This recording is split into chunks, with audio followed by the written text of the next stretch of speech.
Hello and welcome to the 2025 Hawk TV Homecoming Special. I'm Frank Horley, and we have a great way to start this off. I am joined here by Charlie Sasso, member of the football team. Charlie, how you doing today? Great, Frank. How you doing? I'm good. I'm very excited to be interviewing you. This is awesome. It's going to be a lot of fun, and I can't wait to get started. Sounds good. It's going to be great. So, Monmouth football, you guys are 5-1 to start the year. It's your best start since 2017. So, what are your thoughts? I mean, on the season so far, you guys, it's been very successful. Yeah, it's been awesome. I mean, honestly, this is what we've worked for all off season. We knew coming into this year we had the talent that we need, and we really just had to put the work in the off season. Our coaches have been pushing us every day back to whenever the season ended back in November. I mean, we've been working for this season to start, and it's really exciting to see what we put out on the field. Yeah, no, you guys are also 2-0 in conference play. You guys have played 2 conference games. You won them both. 3-1 in non-conference is also very, very good, with your only loss coming to Charlotte, which is obviously an FBS team. So you guys have not lost yet to an FCS level team this year.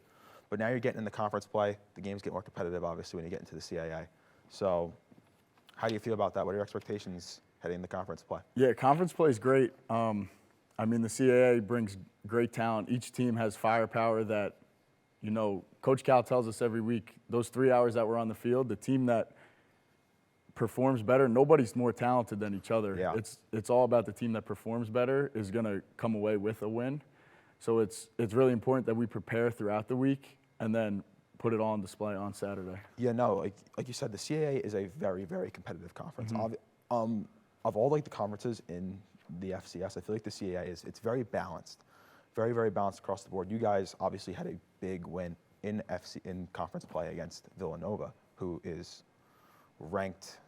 They're ranked in the FCS top 25 as well. They're a very, very. They're one of the premier FCS programs. You guys beat them, I think, for the second year in a row, right? So that's pretty impressive. How do you guys feel about that win, that Villanova game? Yeah, that was a big win. I mean, that was our kickoff to conference play. Yeah. That really set the momentum for this season that we want to have. And Coach Cal says it every week is just we got to go 1-0 each week. Yeah. So that Villanova week, I mean, we prepared just like any other game, but came in with a little extra chip on our shoulder, especially because it's Villanova. Yeah, Villanova, like we said, a big win. Then you guys went on the road this past weekend against Towson. Got another win there to improve the 2-0. So now the rest of the games along the way are in conference play. So we will see how that goes. But now moving on to more questions about you personally. This year you were named captain of the team. That's obviously a big deal. I'm sure it's a major accomplishment for you, and it shows a lot about your character and your leadership. Thank you. So how much does being named captain mean to you? It means a lot to me. And, I mean, I give credit to all my coaches that are on the team this year, all the coaches I played for in the past. I mean, those people have taught me leadership. Like, I can't even begin to explain how much I look up to those guys. And even on teams before me, the kids I've played with, dating all the way back to high school, I mean, you know, coming from Wall High School, I've played with some pretty impressive athletes. And they really paved the way for me to just be able to step into a role like that and feel confident in what I do. Yeah, no, you obviously mentioned went to Wall High School. We both actually are Wall High School grads, so we know each other a little bit. But you were named Defensive Player of the Year in high school, right? In the state of New Jersey. That's awesome. So this weekend, of course, is the homecoming game. This is what our Hawk TV episode is all about. It's the special. It's the homecoming special.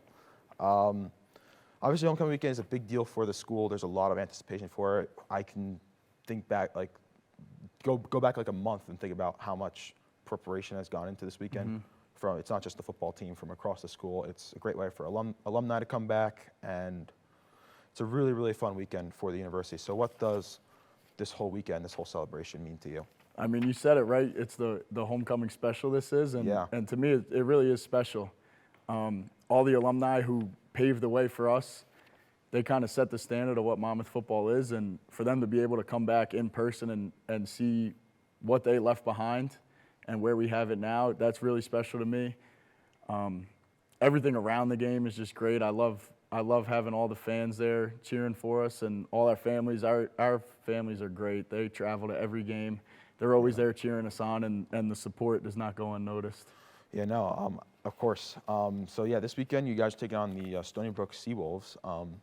It's a big game, obviously, but does the fact that it's homecoming weekend, does it have like a bigger impact on the team? Does it mean more to you guys, the fact that this is an important weekend for the school? It does. At the same time, I would say we prepare for every game exactly the same. What goes into our preparation, the fact that it is homecoming, nothing really changes for us, but there is a little extra excitement around the game for it being homecoming. Maybe a few extra fans in the stands, and all the alumni coming back, really, that has a special place with me, just because, I mean, we put countless hours of work in with these guys, and after they graduate, maybe we don't see them as often, but for them to be able to come back and share this day with us is pretty special. Yeah, no, it's obviously, like we've said this multiple times today, very, very big weekend for the university. Charlie, do you have any final thoughts, anything you want to end off with?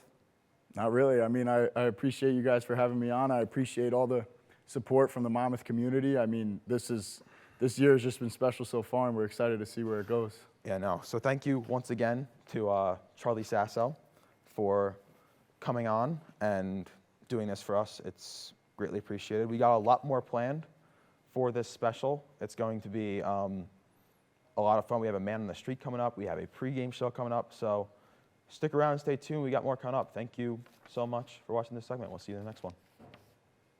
So, I bet you didn't expect to see us here. Yeah, I wasn't expecting to be here either. But here we are.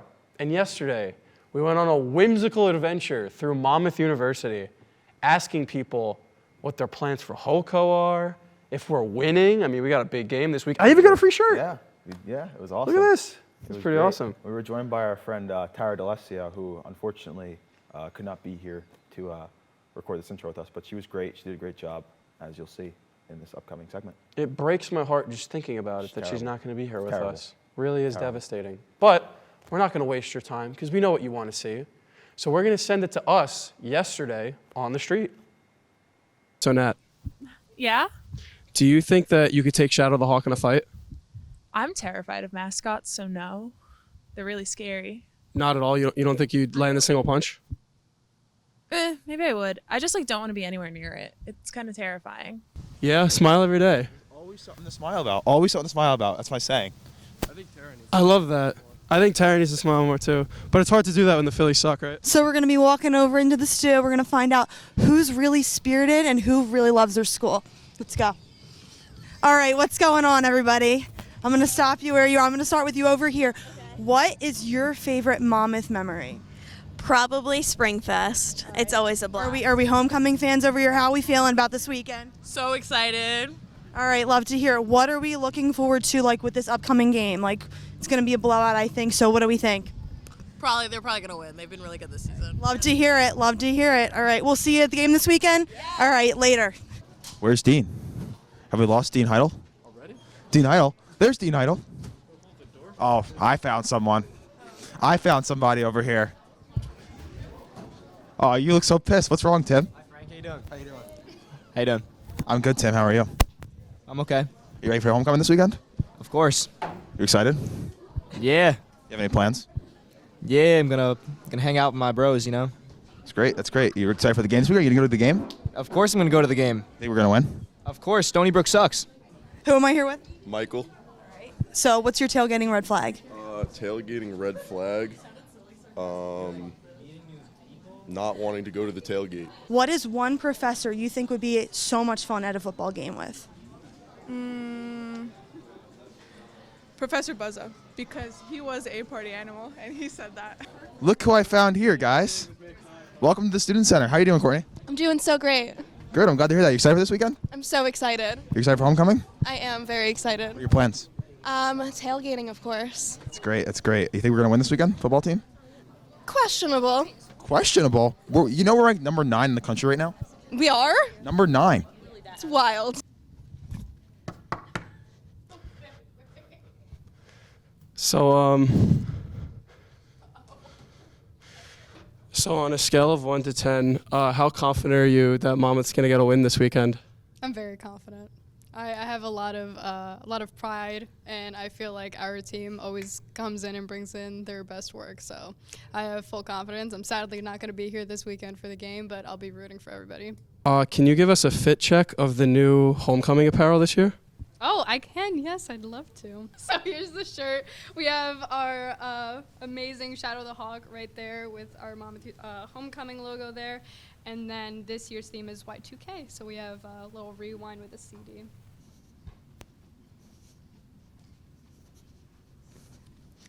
How are we doing today, Michael Morgan? I'm great. I'm winning this Clash Royale battle right now. So obviously we have homecoming coming up. Are we excited? Very excited. Scale 1 to 10, how excited are you?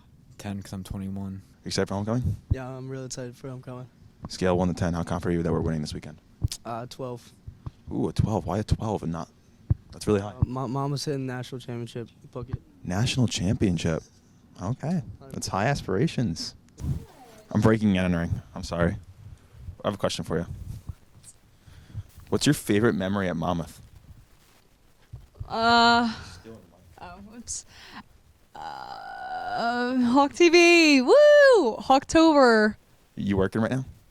Yeah, and you're interrupting me. Sorry. I don't think you are. I'm not at all. Who is? How are we doing? I'm good. How are you? What you working on? I'm working on my movie review for my class. Morano? Mm-hmm. It's awesome. Mm-hmm. Excited for this weekend? Mm-hmm. Homecoming? But can I finish chewing?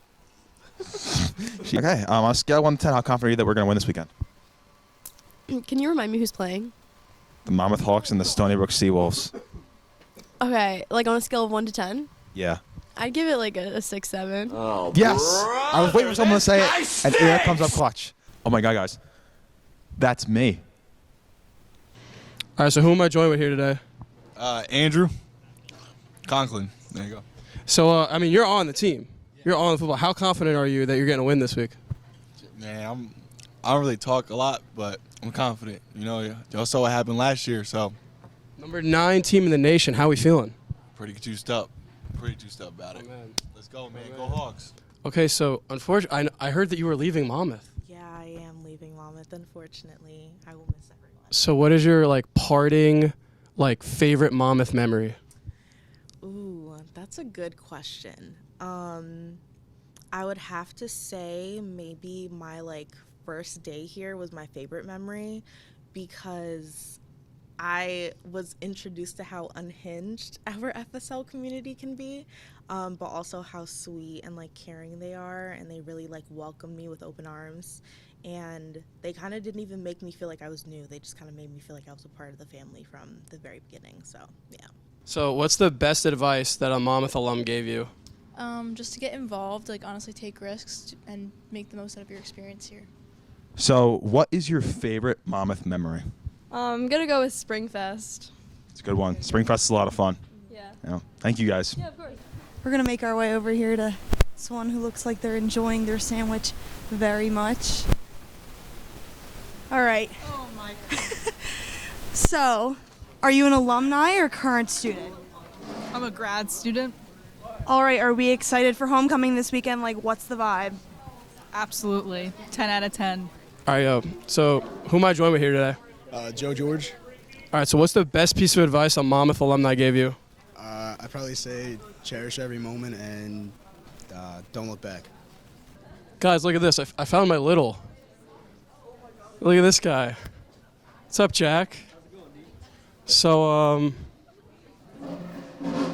I got to ask you a very important question. Okay, of course. So, what has been your favorite memory at Monmouth University so far? Ooh, that's a really good one. Probably Springfest last year. Just seeing the whole community come together and just have fun for that one day. I really love that Monmouth holds that for us. It's a lot of fun. It wasn't meeting me. Oh my God. Well, I mean, when you say that, So, what was your favorite memory at Monmouth University so far? Probably bid night. Why so? I just got to meet so many new people, and it's just such a surreal moment. Good answer. Thank you. All right. So what's one professor you had in your undergrad that you think would be a fun time at a football game? Bochin Lee, I think. I don't know. He teaches finance classes here, but I think he'd be a really good time at a game. Excuse me. We're doing a homecoming shoot. Is there any chance we could do a bit where we're in the cart? No. No? It's okay. Do you want to hear my impersonation of Tyra's voice? She wanted to do the man on the street so bad. That was really good. On a scale of 1 to 10. Really bad. But bad means good. What? Hmm? Nothing. Who do we think would give the best answer of the people working? Jersey Mike's. Jersey Mike's? Okay. I don't want Jersey Mike's, though. I don't want to wait on that line. I don't know.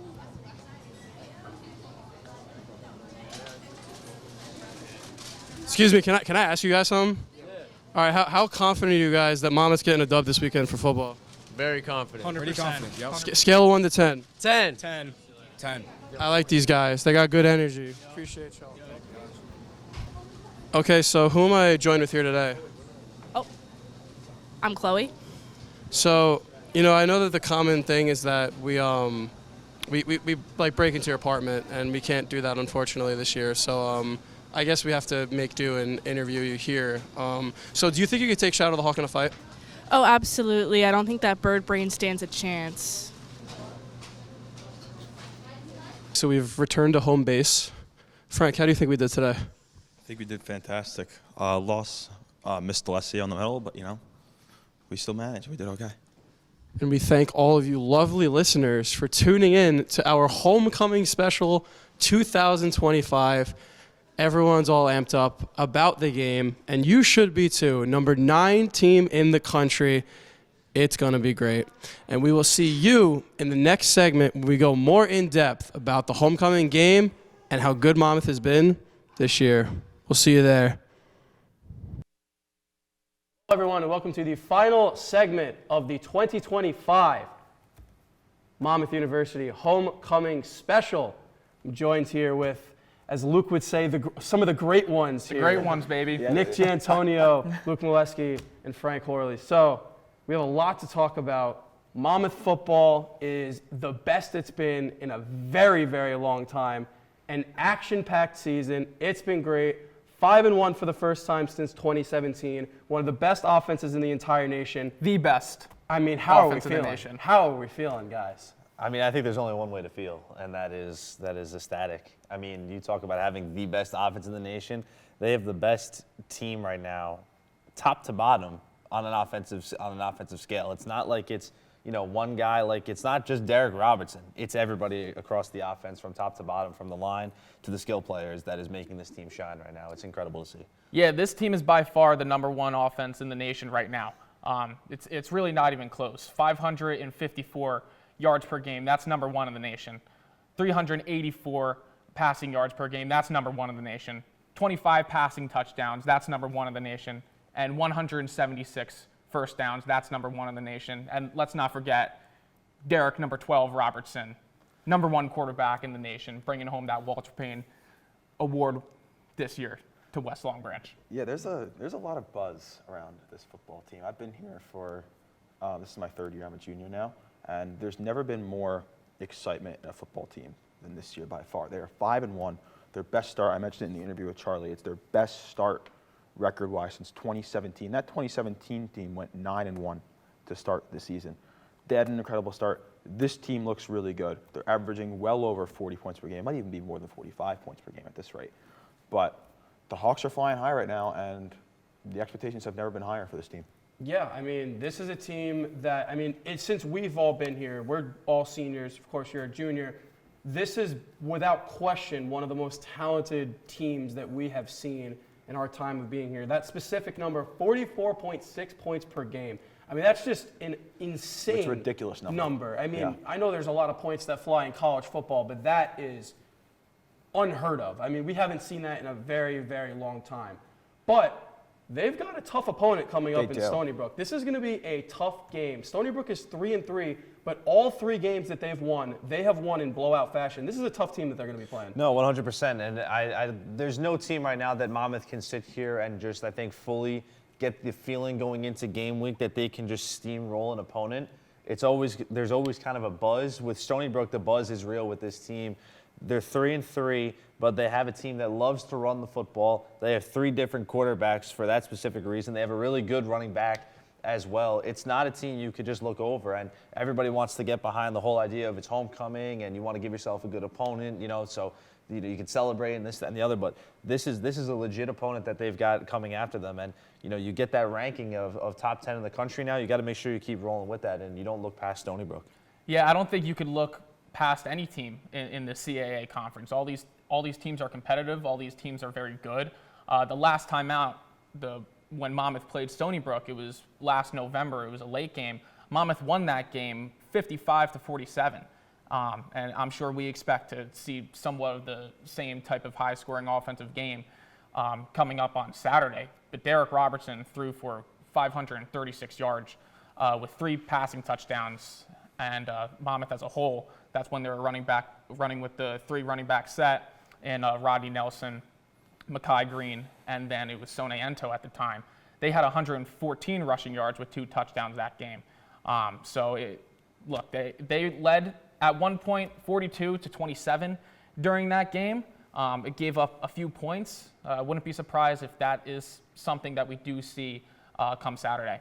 Yeah, Nick kind of alluded to this, but that 3-3 record does not indicate this Stony Brook team. They won their last 2 games by a combined 60 points. They beat UAlbany and they beat Merrimack handily. Now they're coming to this game, I'd say, with a little bit of a chip on their shoulder after what happened last year. That Stony Brook team last year was on their way to an FCS playoff berth, and that loss to Monmouth ended their chances. So this game, I'm sure it means a lot to them. And in the CAA, I think the CAA is the most competitive conference in the FCS. You never really know who's going to come out on top. It's very, very balanced, and I think on any given Saturday, anything can happen. And this Stony Brook team, even though Monmouth should be favored, they're going to be coming in with a chip on their shoulder. Especially since Monmouth has really had Stony Brook's number the past couple of years. They've won 3 in a row against Stony Brook. The record that Monmouth has had is 4 straight wins. They've been 3-0 in the past 3 years. They haven't played in a while in between there. But taking you through some of the numbers, 8-4 against Stony Brook lifetime, the 3-game win streak, we mentioned that. They've won 7 of their last 10. And this 3-game win streak would be the longest since the first win streak they had, which was back from 2000 all the way to 2003. So this Stony Brook team, definitely, you mentioned, they're going to come in with a chip on their shoulder. They're going to want to win, and especially play spoiler on homecoming, without a doubt. Yeah. But let's start to dive deep into these players. Who are the guys that are making this all possible for Monmouth? And it starts at the top. We mentioned his name a gazillion times before because he's done so many great things for this program his past year and a half here. The transfer student from Maine, Derek Robertson. Number 1 in the nation. Number 1 in the nation, and he is the clear-cut favorite for the Walter Payton Award, which, if you do not know, was basically the Heisman for FCS play. I mean, he is going off right now. 2,272 passing yards. That's number 1 in the nation. And right behind him, the number 2 guy doesn't even have 2,000 yet. He's got 24 passing touchdowns. That's also number 1 in the nation. And he averages 378 passing yards per game. Also number 1 in the nation. I think the most impressive stat so far in Robertson's incredible resume this year is the 24 passing touchdowns. They've played 6 games, so that's 4 passing touchdowns a game. Last year, he had 31 passing touchdowns in a full 12-game season, and we're halfway there, and he's at 24. So he's on pace for 48 touchdown passes this season. That's an incredible number. 31 passing touchdowns this season is great. 48 would be on another level. The most impressive thing for me is not the stats. We can listen to numbers all day, as much as we want. The most impressive part is the fact that in an era where everybody wants to sit here and get out of the school after being there for 1 season, Derek Robertson decided in his 5th year, you know what, I'm coming back for a 5th year. And that's not even the most impressive part. not him having the guts to say, I'm coming back for a 5th year. The most impressive part is getting all the guys around him to say, you know what, let's come back and let's build something here. We have something. This is the time is now. And to me, that's the most impressive thing. We can list numbers all we want, but in an era where everybody wants to sit here and leave and go to a different school after being there for a single year, and then to bring all of your teammates back, there's really no changes outside of the guys that had to graduate. There's really no changes from last year to this year. You've seen what a year of just gelling does to a team, and that's where the stats come into play, because you see they're just off the charts. It's really incredible to see. Yeah, it's the same exact wide receiving core. You got TJ Spate, who played the last time they played Stony Brook. Same with Josh Derry, Trey Neal, Jack Neri, Gavin Nelson, and Maxwell James. That's the wide receiving core this year for the Hawks, and you can also say that wide receiving core, #1 in the nation. And kind of talking more about that, I think one of the coolest things that Derek Robertson has said this year was when he was asked who his favorite target is, he said, whoever's open. So it just goes to show you that extra year of staying, I loved what you said, that extra year of staying, that gives you the confidence to trust your guys. You're not going to be a first read quarterback. You're not going to, look for the first man open. I know Derry's having a great year, but it gives you the time. You're more confident going through your reads, taking the checkdowns, processing the field. What staying another year in a school could do, especially with a really good offensive coordinator who's been here for a long time in Jeff Gallo, what that could do for a team, and it's really showing off this year. Yeah, no, I agree. Derek Robertson's return it's changed the outlook on the season for Monmouth. The expectations were high coming into this year, and they've definitely hit those marks so far. And now they head into conference play. They've already won 2 conference games against Villanova and Towson, and now the rest of their games, the rest of the way, are conference play. And like I said, I think the CAA is the most competitive conference in the FCS. So we'll see if they can manage in conference play and stay potentially in FCS playoff consideration. Now, I know we said Derek Robertson, right? He's the top of the food chain for the quarterbacks in the CAA, right? But you need those skill position guys all around him to help out your quarterback. And what other than a guy who stepped up this year, a guy who's kind of been counted out for a while when you had the Jaden Sheridans and the Sone Entos. How about Rodney Nelson stepping up this year? I mean, that's a guy, to me, that really, really earned his stripes this year. I've been very impressed with what I've seen from Rodney Nelson, especially when you kind of enter a year where there's not a distinct kind of running back 1, 2, or 3. Everybody kind of had to fight for their job. Because you bring up years past, we knew who the running back 1 and the running back 2 was going into every game and going into every season. This year, it's kind of like you don't really know who it's going to be. I remember asking Coach Callahan, how is he going to deal with this running back room where you don't have the big Sone Ento anymore? And he said, nothing is going to change with our run game. We might not have the Wildcat package, but still, we've seen it week in, week out. They still run the Wildcat package regardless of who's the running back. So the way that they've transitioned from the Sheridan and Ento era into this new era and starting with Nelson at the top, it's been really, really nice to see. Yeah, Rodney Nelson really did a great job taking over that running back #1 spot right there. I mean, look, this is a pass-heavy offense, but not for nothing. Rodney Nelson leads the nation in rushing attempts, and he's doing a good job at it.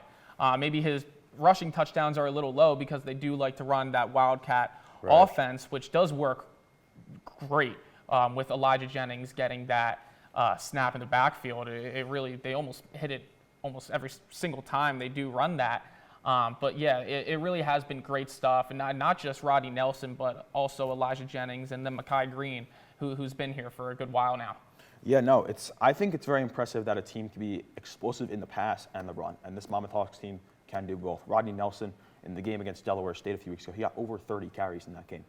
And in an offense that passes for well over 350 yards a game every game, that's pretty crazy to think about. You'd think that maybe the run game isn't as involved in an offense like that, but it is, and it's great. Rodney Nelson has stepped up in a very, very big and important role this year, and he's killing it. And Elijah Jennings, he's been the guy in that Wildcat formation on the goal line. Both have done their jobs really, really well, and they've taken over, like we said, for some really, really great running backs. Jaden Sheridan 2 years ago, Sone Ento last year, and they're stepping up in that role and doing a very, very good job with it.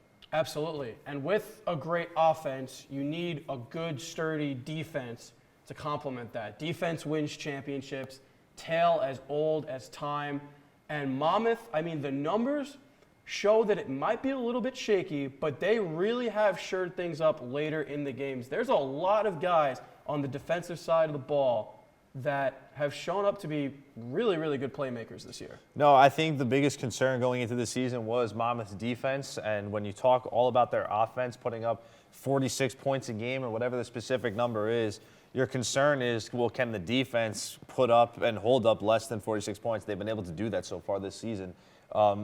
Like you said, though, the numbers might not be, as impressive as you see with the offensive numbers. But if you look individually at some of these individual players, the individual statistics, I mean, they're nice numbers to see. The one is Josiah Graham. I mean, he leads the CAA in sacks. And this was a Monmouth team where the concern was about the defense. And I know that there's a lot more players listed, defensively that have been just as impressive. But it's not all about the offense. The defense has held their own as well. Yeah, in the start of the season, I think you could definitely say that defense's biggest weakness was tackling. They missed a lot of open field tackles. They weren't able to wrap up too well. But you do see a lot of improvement, especially as the season has go on. And I would like to see a lot more improvement with tackling, maybe getting a couple more TFLs, or maybe not giving up the big game. They do let a lot over the top. It's usually just that one play, like a 50-yard pass or something like that they end up giving up. But you can tell that this defense has really stepped up their game. It doesn't look like that on paper just because of how many points is given up. But when you give the ball back to the teams because Monmouth just keeps on scoring and scoring and scoring, then that's when you see the biggest difference. And not to mention that they got 2 turnovers last game, 2 fumble recoveries, which played a huge effect in Monmouth ending up winning that game. Yeah, I think the big thing about this defense, although the numbers may not show it, is they make the big plays when it matters. Absolutely. I think big that, turnover. Yeah, in the Towson game they had a big turnover, and even in the Delaware State game 2 weeks ago as well, that was a back and forth offensive game. Late in the second half, in the third, fourth quarter, Monmouth's defense makes some stops. They had that play where they forced the Delaware State quarterback to lose 30 yards on the intentional grounding. That was, I think, the turning point of the game. I think that's the game the play that solidified the win for Monmouth. So even though the defense, their numbers might not be all that flashy, they step up when it matters. That's all. I think that's all you need to ask for as well. Yeah, when you have an offense that sure. puts up 46 points a game, you just need to worry about them getting 1 to 2 big stops in a game, and the game is yours. I mean, that's how simple it's been for the Hawks this year. Yeah. Let's briefly talk about some keys of the game. One of the biggest things is obviously, of course, going to be stopping the run. One of the biggest things they're going to have to do, they have a mobile quarterback, Chris Zealous, Roland Dempster, Staten Island, New York native, by the way. Staten Island. It's my hometown right there. But that's a tough run team that Monmouth's going to have. They've had their troubles with the run so far, but I'm confident that they could pull up a scheme and try and stop that. Really going to be a big game in the trenches in the front 7. Well, I think it comes back to what Frank said. I think you just need to worry about getting 1 to 2 big stops defensively in the game. And if you're able to do that, I mean, the offense will kind of take care of the rest, it seems to be. I mean, they've already played Delaware State this year, which is the #1 rushing team in the nation right now. And if they could hold their own against Delaware State, then I'm sure they could hold their own against Stony Brook. But it definitely is going to be a tough task for them to handle. Yeah, I think that's the big key. I think is, can they stop the run and can they stop the big play as well? We saw Delaware State pull off some big runs on Monmouth that set them up for some scores. If Monmouth's defense can stop that big play and keep the yards per carry on the lower side, I think they'll have a good chance to win this game. Definitely. And before we wrap things up here, let's go around the table. Let's give our final score predictions for what we think. What do we think final score of this game? What do we have? Me first? All you, Nick. Well, I hate to break it to your Staten Island native friend, but the Seawolves are going down on homecoming. Alrighty. You saw earlier on the show with Frank how much homecoming meant to Charlie Sasso, and you got to think that is kind of locker room wide. Everybody knows the importance of homecoming week. I think the Hawks win 56-35. I think it's a big score, but once again, I think it's going to fall down to what Frank said, and that's just the defense getting 1 to 2 big stops and the offense taking care of business. I'm going to go 49-34. It seems like this Monmouth offense really likes that 49 number. They're not one that's going to kick field goals. They're not even going to be missing extra points. Feeney's been having a phenomenal year, making every single point after. But yeah, give me 49-34. Little kicking shot out Yeah, there. I'm expecting an absolute shootout in this game. And I actually have this game going to overtime. I think it's going to be a very, very tough, a very, very competitive game.